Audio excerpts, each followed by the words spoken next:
Hello everybody, I'm Madame Sensei. I'm in Minecraft for Education today because I wanted to show you an idea I have for using Minecraft for education. And hopefully, as I'm talking about it, I'll get better ideas. And I'll talk to you about my trials and tribulations with this. So first of all, I was poking around with Minecraft for Education and came across a lesson called Empathy Village. And let me show you what that looks like. So Empathy Village has 20 similar houses joined by paths. And the students are supposed to go through and answer these questions about what they like and what they don't like and blah, blah, blah, blah, blah. And I got to thinking, during the pandemic, my colleagues and I sat down and thought about what are the absolutely essential sentences that our students need to learn to be successful in our classes. And so I started with those sentences.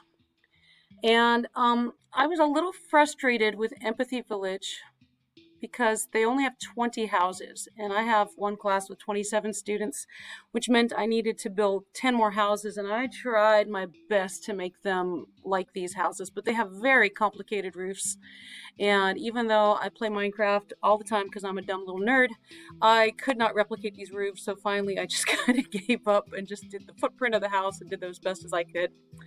But I really wanted it to be plug and play, and I did have to spend a little bit of time putting into it. So just be warned that there's only 20. Also, it was very easy to get lost. So I suddenly realized, I could jump in the air and take a screenshot. And I forgot to turn this off. But I took a screenshot and then I was able to make a little map for the students so they could find things. Okay, so this is what I wound up doing. I gave the students a sheet of paper and I had them grab a random number. I'd written numbers 1 through 27 on index cards, and they grabbed a random number that was going to be their house number, and they had to write that on the sheet of paper. And then the sheet of paper told them what they would be answering, what questions they would be answering. Okay, so a lot of the questions were just those exact easy sentences. And here's an example of my Spanish class. I have Spanish, French, and Japanese, so I will post all my notes somewhere. I'll link them under the description in case you don't want to reinvent the wheel and use my stuff, or please do other stuff and then link to it, and then we can all steal from each other, right? So I did the basic, what do you like? What's your birthday? How old are you? What do you like to do? What's your favorite weather? Describe your friend. Describe the teacher, so I could get a plural in there, because with Spanish and with French, it's important to match the adjectives to the nouns. What do you study in second period? What do you need for class? Blah, blah, blah. That's all well and good. But you know what? I'm a nerd. I like to play Minecraft, so I want to leverage everything that Minecraft can do. So I got to thinking about how can I put Minecraft stuff into this. So they're not just answering questions and writing on signs. They're actually doing stuff in Minecraft. So like here I asked them, what do they like better? Science or English? And if you like English better, put a book in a chest, and if you like science better, put gold in a chest. What did you eat for lunch? What do you eat for lunch? And I said, put it in an item frame. Okay, and then sometimes they just like, I don't know how to find anything, just put an apple on my item frame. That's okay. And then I had them put a creeper head somewhere in the house so that they could describe it later. What color's your backpack? Make your Minecraft bed the same color. You have to do a lot of homework in the class, which class? And I went through, there's a lot of new types of tables that I have never seen because I only play on the Xbox. And on the computer, there's a lot of stuff like a fletching table. So I decided the fletching table, the arrows stood for math, because in math, you're always drawing arrows on a number line. And for health class, you're going to make potions. So I put a brewing stand. English, of course, is a bookshelf, blah, blah, blah, blah, blah. I just decided what class would go with what. And then I told them to put an armor stand down and dress it up, and I told them to put a painting on the wall. Okay? Then the second part, the second day, was a student would come and draw a different random number from me, and hopefully they didn't get their own number. A couple times we had to reshuffle. And then they'd go into the other person's house and look around, and then they'd have to describe that house. And this was the part I really cared about, okay? Because I could tell how well they did when they were describing the other house. So, how is this person? What are they like? When's their birthday? Blah, blah, blah, blah, blah. And then they had to, what did they eat for lunch? The item frame. Where's the creeper head? They had to use their prepositions of location. What color's their backpack? They had to look at the bed. What class do they have a lot of homework in? What are they wearing? They had to look at the armor stand and describe the colors of the armor that was chosen, or just describe the clothing, whatever. Describe the painting on the wall. So that was really good. This was very engaging. The students loved it. But lessons learned. Let me share my lessons before I take you on a tour of a couple of the houses, okay?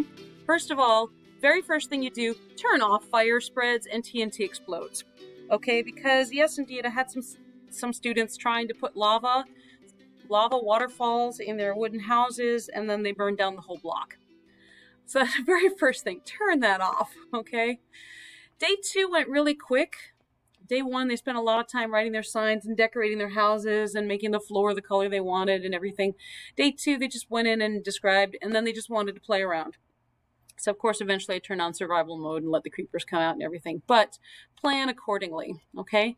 And this was my main frustration, is that students couldn't particularly stay in the target language. Now, often when we do something with the students that is a real high cognitive demand, it's hard to keep them in the target language. And here they were switching in and out all the time. They were talking to their friends in English. And so from that standpoint, it was a disappointment. From the engagement standpoint, they were 100% engaged. That was great. And of course, they could follow my instructions in French, in Spanish, in Japanese. That was all fine. But just in the course of them building their houses, could not keep them in the target language. All right, so let me take you on a little tour of what some of the students did, okay? Okay, here's a typical house. Here's the game. The student just put flowers everywhere, didn't change the house at all, but that's fine.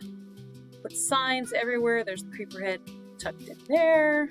There's the item frame. Okay, so very typical. Armor stand. They put down, I don't even know what kind of table that is. Obviously, I don't play computer Minecraft.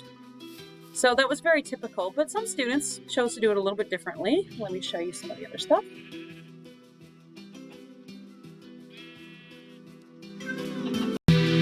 This student didn't even want to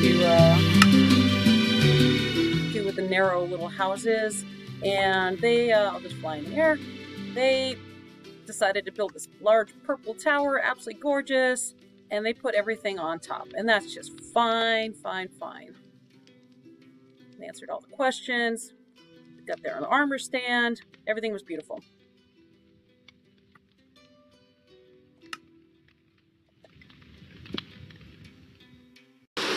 Sorry, I don't mean to get you motion sick.